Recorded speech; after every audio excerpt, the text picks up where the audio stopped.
स्वागत है आप सभी लोगों का केमिस्ट्री चश्मा में। प्लीज़ चैनल को सब्सक्राइब कीजिए, लाइक कीजिए, शेयर कीजिए। आज हम ट्रांजिशन मेटल कॉम्प्लेक्सेस में ट्रांजिशन मेटल वाले इस चैप्टर में, इस सीरीज़ में हम आज जो क्वेश्चन लेके आए हैं बहुत ही इंटरेस्टिंग है और बहुत ही इंपॉर्टेंट है आपके एग्ज़ाम के पॉइंट ऑफ व्यू से। तो क्वेश्चन देखिए आपके सामने है, बहुत ही सिंपल सा क्वेश्चन है, बहुत ही इंटरेस्टिंग क्वेश्चन है कि ट्रांजिशन मेटल्स जो होते हैं उनमें अनकॉमन ऑक्सीडेशन स्टेट क्या है।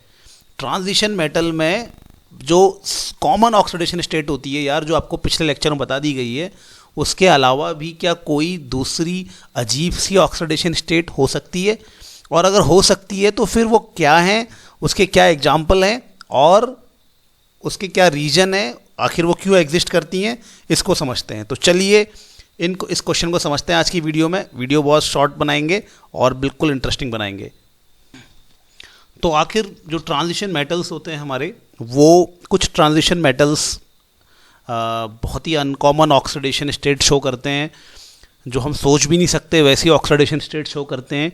तो कौन कौन होते हैं ये ट्रांजिशन मेटल, ये क्वेश्चन आपके एग्जाम में तो आना ही आना है और आप इसको नोट कर लीजिए अच्छे से। तो कौन कौन से ट्रांजिशन मेटल्स होते हैं जो बड़ी अजीबोगरीब ऑक्सीडेशन स्टेट शो करते हैं, तो वो आपके सामने हाजिर हैं। तो सबसे पहला एग्जाम्पल है हमारे पास कॉपर, ठीक है, आपको दिख रहा होगा, ठीक है। तो पहला एग्जाम्पल आपके पास क्या है, पहला एग्जाम्पल है आपके पास कॉपर। तो कॉपर क्या है, कॉपर की ऑक्सीडेशन स्टेट जनरली होती क्या है, +1 और +2। तो कॉपर भैया अपना एक इलेक्ट्रॉन छोड़ के 3d10 एक्वायर कर लेता है, बड़ा खुश हो जाता है। एक इलेक्ट्रॉन वो छोड़ देता है, बोलता है कि भैया मैं स्टेबल हो गया, लो मैं +1 स्टेट में आ गया। और कभी कभी 2 इलेक्ट्रॉन छोड़ देता है, 3d9 स्टेट में चला जाता है। इसके बारे में भी अगली वीडियो में समझाएंगे कि आखिर कॉपर जब एक इलेक्ट्रॉन छोड़ के 3d10 हो जाता है, स्टेबल हो जाता है, तो फिर वो 2 इलेक्ट्रॉन क्यों छोड़ता है, क्यों फिर बेचारा +2 स्टेट में जाता है, वो हम अगली वीडियो में ज़रूर समझेंगे। लेकिन फिर भी यहाँ पर आपको ये ध्यान रखना है कि +1 और +2 तो कॉपर की सबसे कॉमन ऑक्सीडेशन स्टेट होती हैं। लेकिन यार कॉपर की कुछ ऐसे कंपाउंड भी होते हैं जहाँ कॉपर 3 स्टेट में चला जाता है भाई, और कुछ में तो आपका 4 स्टेट में चला जाता है। तो कॉपर की कुछ अनकॉमन ऑक्सीडेशन स्टेट है जहाँ वो +3 में जाता है और +4 में जाता है, ठीक है। ये इसकी अनकॉमन ऑक्सीडेशन स्टेट है। एग्जाम्पल के लिए K3CuF6, K3CuF6 में कॉपर की +3 स्टेट होती है। बड़ी अजीब सी बात है, यहाँ कॉपर +1 +2 में भी नहीं होता, +3 में चला जाता है। ये बड़ा इंटरेस्टिंग एग्जाम्पल है, इसको ज़रूर ध्यान रखना। अगला है सिल्वर। सिल्वर की कॉमन ऑक्सीडेशन स्टेट +1 होती है। सिल्वर बोलता है भैया हम +1 स्टेट में खुश हैं, ठीक है। लेकिन सिल्वर के कुछ केसेस ऐसे पाए गए हैं जहाँ सिल्वर +2 स्टेट में होता है और +3 स्टेट में भी होता है। तो ऐसे एग्जाम्पल कौन कौन से हैं, AgF2 और AgF3, ये एग्जाम में आएंगे, इसको नोट कर लो, दोनों बढ़िया तरीके से आप इसको नोट कर लीजिए, ठीक है। इसके बाद हमारे पास ऐसे ही गोल्ड होता है। गोल्ड की कॉमन ऑक्सीडेशन स्टेट 1 है या 3 भी है, लेकिन गोल्ड भी बड़ा ही अनकॉमन ऑक्सीडेशन स्टेट 5 में चला जाता है, और एग्जाम्पल है AgF5। नोट कर लीजिए, अभी समझते हैं हम इसको पूरा डिटेल में, ठीक है। आयरन है, आयरन की कॉमन ऑक्सीडेशन स्टेट तो बच्चा जानता है कि आयरन +2 और +3 स्टेट में होता है, फेरस और फेरिक स्टेट में होता है। लेकिन भाई आयरन का एक और स्टेट है फेरेट। फेरेट में यहाँ आयरन अपनी +6 स्टेट में होता है। +6 स्टेट, क्या गजब की बात है, +6 स्टेट में आयरन पाया जाता है। और इसका हमारे सामने एग्जाम्पल है, एग्जाम्पल भी अच्छे से नोट कर लीजिए। एग्जाम्पल है K2FeO4। K2FeO4 भाई यहाँ आयरन +6 स्टेट में होता है, ठीक है। यहाँ पे आयरन की अवस्था कौन सी होती है, +6 होती है। ऐसी मैग्नीज़ है, मैग्नीज़ के कॉमन ऑक्सीडेशन स्टेट +2 और +3 माने जाते हैं, लेकिन ये पोटेशियम परमैंगनेट में ये अपना 7 ऑक्सीडेशन स्टेट में रहता है, ठीक है। तो ये हमने कुछ अनकॉमन ऑक्सीडेशन स्टेट देखी हुई हैं। एग्जाम में आएगा कि ट्रांजिशन मेटल की अनकॉमन ऑक्सीडेशन स्टेट बताइए, तो जो एग्जाम्पल आपको बता दिए गए हैं वो सारे के सारे एग्जाम्पल बढ़िया तरीके से नोट कर दीजिएगा, ठीक है। एक चीज़ है, अब हम आते हैं कि आखिर ऐसा क्यों है, क्यों आखिर ये क्यों आखिर इतनी तरह की oxidation state, uncommon oxidation state दर्शा रहे हैं, क्या इसके पीछे रीजन हो सकता है, क्या आप इसके पीछे कारण लिखेंगे। तो एक बार आप देख रहे होंगे, चलो हम प्रीवियस उसको देखते हैं, एक बार प्रीवियस स्लाइड को देखते हैं। तो हम यहाँ पे देख रहे हैं कि चाहे कोई भी हो, चाहे हमारा कोई भी हो भाई, चाहे कॉपर हो चाहे सिल्वर हो, वो फ्लोरीन की उपस्थिति में ही या ऑक्सीजन की उपस्थिति में, ठीक है, फ्लोरीन या ऑक्सीजन की उपस्थिति में ही बड़े ही अनकॉमन ऑक्सीडेशन स्टेट बना रहे हैं। जैसे आयरन किसकी उपस्थिति में बना रहा है? ऑक्सीजन की उपस्थिति में। तो हमने ये देखा कि ये सभी के सभी एलिमेंट क्या कर रहे हैं, ये बड़ी इंपॉर्टेंट चीज़ है, ये फ्लोराइड आयन और ऑक्साइड आयन की उपस्थिति में ही, ऑक्साइड आयन की प्रेजेंस में क्या कर रहे हैं, अनकॉमन ऑक्सीडेशन स्टेट को शो कर रहे हैं, अनकॉमन ऑक्सीडेशन स्टेट ये शो कर रहे हैं, ठीक है। ये बड़ी इंटरेस्टिंग चीज़ है, शो कर रहे हैं, ठीक है। तो ये आपने ध्यान रखना है। तो ये सभी जो भी ऑक्सीडेशन स्टेट शो करते हैं ये हमेशा मोस्टली यहाँ पे या तो फ्लोरीन होगा इनके साथ या ऑक्सीजन होगा, तब जाकर ये अपनी अनकॉमन ऑक्सीडेशन स्टेट हम इनमें देखने को हमें मिलती है। चलिए समझते हैं कि रीजन क्या लिखेंगे भैया, ये तो लिख दिया हमने। इसके बाद इन अनकॉमन ऑक्सीडेशन स्टेट का क्या कारण है, क्या लिखेंगे, चलिए चलते हैं। तो अब हम समझते हैं कि आखिर अनकॉमन ऑक्सीडेशन स्टेट के क्या क्या कारण होते हैं। तो एक एक करके हम सभी कारणों को समझते हैं। तो पहला कारण हमारे पास है वो है इलेक्ट्रोनेगेटिविटी ऑफ द लिगेंड्स, ठीक है। इलेक्ट्रोनेगेटिविटी ऑफ द लिगेंड मतलब नेगेटिव आयंस।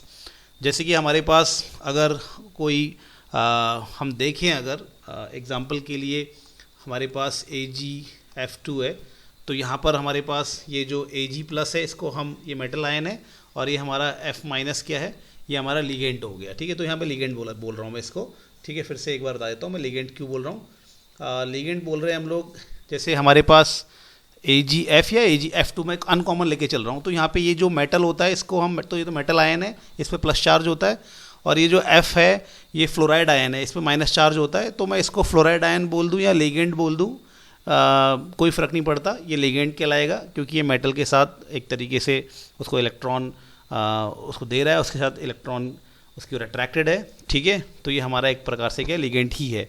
तो मैं ये कहना चाह रहा हूँ कि भाई जो भी अनकॉमन ऑक्सीडेशन स्टेट्स होती हैं, जो भी अनकॉमन ऑक्सीडेशन स्टेट है, जैसे कि Ag+2, ठीक है, Ag+2 ये कोई भी मतलब हायर पॉजिटिव चार्ज, जैसे कि Mn+7, ठीक है, जैसे बन रहा है MnO4- में, MnO4 नेगेटिव में, MnO4 नेगेटिव में, Mn किस अवस्था में है, +4 स्टेट में। तो भाई ये +4 स्टेट में क्यों जा पाएगा, या ये सिल्वर जो है वो तो +1 में रहना चाहिए ना, तो सिल्वर +2 में क्यों चले जा रहा है। तो हायर ऑक्सीडेशन स्टेट में हायर पॉजिटिव चार्ज इनमें क्यों आ पा रहा है, तो इसका कारण मैंने आपको बताया कि ये हायर पॉजिटिव चार्ज केवल और केवल फ्लोरीन और ऑक्सीजन के साथ ही जब ये होते हैं तभी ये हायर ऑक्सीडेशन स्टेट में आ पाते हैं। और फ्लोरीन और ऑक्सीजन में क्या खास बात है यार, फ्लोरीन और ऑक्सीजन में क्या होता है, ये बहुत ज़्यादा इलेक्ट्रोनेगेटिव हैं, बहुत छोटे छोटे से हैं, बिल्कुल एकदम छोटे छोटे से, और इनमें इलेक्ट्रॉन एक छोटी जगह पे होते हैं। तो ये क्या हो गए आपके, एक नेगेटिव चार्ज की छोटी सी बॉल हो गई। तो ये एक negative charge, highly negative charge एक जगह पे इकट्ठा हो गया है। तो ये हाई नेगेटिव डेंसिटी वाले पार्टिकल्स हैं, इनमें इलेक्ट्रॉन डेंसिटी बहुत ज़्यादा होती है। तो यार ये इतने ज़्यादा हाई इलेक्ट्रॉन डेंस होते हैं कि इनमें इतना ज़्यादा नेगेटिव चार्ज, ये समझ लो छोटी सी जगह पे होता है, कि ये किसी भी हायर पॉजिटिव चार्ज को क्या कर सकते हैं, किसी भी हायर पॉजिटिव चार्ज को बहुत बढ़िया तरीके से क्या कर सकते हैं, न्यूट्रलाइज कर सकते हैं, ठीक है। उसकी ओर बढ़िया तरीके से अट्रैक्ट होते हैं, उस पॉजिटिव चार्ज को न्यूट्रलाइज कर सकते हैं और स्टेबिलिटी को ला सकते हैं।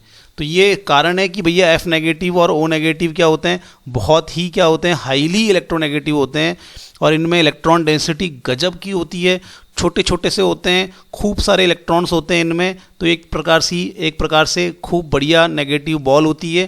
तो ये किसी जब हायर पॉजिटिव स्पीशीज़ के पास पहुंचते हैं तो उससे अच्छे से अट्रैक्ट होते हैं, उसको अच्छे से न्यूट्रलाइज करने की कोशिश करते हैं, उसके चार्ज को कम करने की कोशिश करते हैं, और ये क्या हो गए, स्टेबिलिटी को बढ़ाते हैं, ठीक है। तो दूसरा कारण क्या है, दूसरा कारण यहाँ पे लिखा हुआ है लैटिस एनर्जी।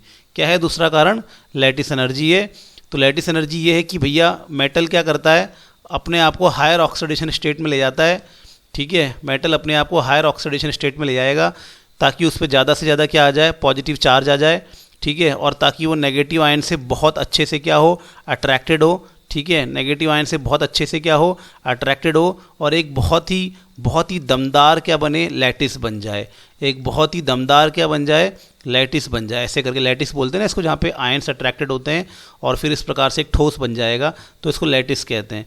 तो भाई जो आपका मेटल है वो अपने आप को अनकॉमन, बड़ी अजीब सी ऑक्सीडेशन स्टेट में इसलिए भी लेके जाता है ताकि उस पर बढ़िया सा पॉजिटिव चार्ज आ जाए और वो बहुत बढ़िया तरीके से नेगेटिव पार्टिकल को अपनी ओर खींचे, और जो हमारा सॉलिड है वो बहुत ही मजबूत बन जाए, लैटिस बहुत ही मजबूत बन जाए, उसकी लैटिस एनर्जी बहुत ज़्यादा हो, यानी कि स्टेबिलिटी ज़्यादा हो। ठीक है, तो दूसरा कारण क्या लिखेंगे आप, ऐसे जैसा लिख रहा हूँ वैसे लिखेंगे। ठीक है, सॉलिड स्टेट में जब ये एलिमेंट अनकॉमन ऑक्सीडेशन स्टेट अपनाते हैं तो इनकी लैटिस एनर्जी क्या हो जाती है, हाई हो जाती है। ठीक है, और इसकी वजह से इनकी स्टेबिलिटी क्या है, बढ़ जाती है। एग्जांपल के लिए आप ये लिख देना। ठीक है, अगला है बैक पाई बॉन्डिंग। तो कुछ केसेस में हमारे जो लिगेंड्स होते हैं वो क्या करते हैं, जैसे हमारा ऑक्सीजन है, ऑक्सीजन के पास क्या होता है, 2p भरा हुआ होता है, मैग्नीज के पास क्या है, खाली d ऑर्बिटल है। ठीक है, ये क्या है, खाली d ऑर्बिटल है। तो ये क्या करता है, ऑक्सीजन अपने भरे हुए 2p को इस मैग्नीज के खाली d ऑर्बिटल के साथ ओवरलैप कराता है। ठीक है, अपना मेन बॉन्ड बनाने के बाद, अपना जो मेन बॉन्ड है उसको पूरा करने के बाद, ये जो ऑक्सीजन है ये अपने भरे हुए 2p को मैग्नीज के खाली d के साथ क्या करता है, ओवरलैप करता है। इससे ये बॉन्ड कैसा बन जाएगा, स्ट्रॉन्ग बन जाएगा, और ये जो हमारा MnO4 नेगेटिव है ये क्या करेगा, एग्जिस्ट करेगा, स्टेबल होगा, सोल्यूशन में स्टेबल होगा। ठीक है, समझ गए। इसी प्रकार से FeO4 2-, जहाँ पे हमारे इस आयरन की ऑक्सीडेशन स्टेट कितनी है, +6 है। तो यार ये क्यों बन रहा है, तो इसका आंसर भी यही लिखते हैं कि ऑक्सीजन के पास क्या होते हैं, खाली ऑक्सीजन के पास भरे हुए 2p ऑर्बिटल होते हैं, ये आयरन के खाली d ऑर्बिटल के साथ क्या करता है, ओवरलैप करता है, और एक बॉन्ड बड़ा स्ट्रॉन्ग इनके बीच में बनता है, एक प्यारा सा बॉन्ड इनके बीच में बन जाता है। ठीक है, इसको बैक पाई बॉन्ड कहते हैं। क्या कहते हैं इसको, बैक पाई बॉन्ड, क्योंकि भैया ऑक्सीजन ने क्या करा, ऑक्सीजन ने बोला ये ले भैया आयरन मेरे भरे हुए, इसको मैं कभी और आगे ज़रूर बताऊंगा, अभी जब हमारा टॉपिक चलेगा बैक पाई बॉन्ड में तब हम इसको डिस्कस करेंगे।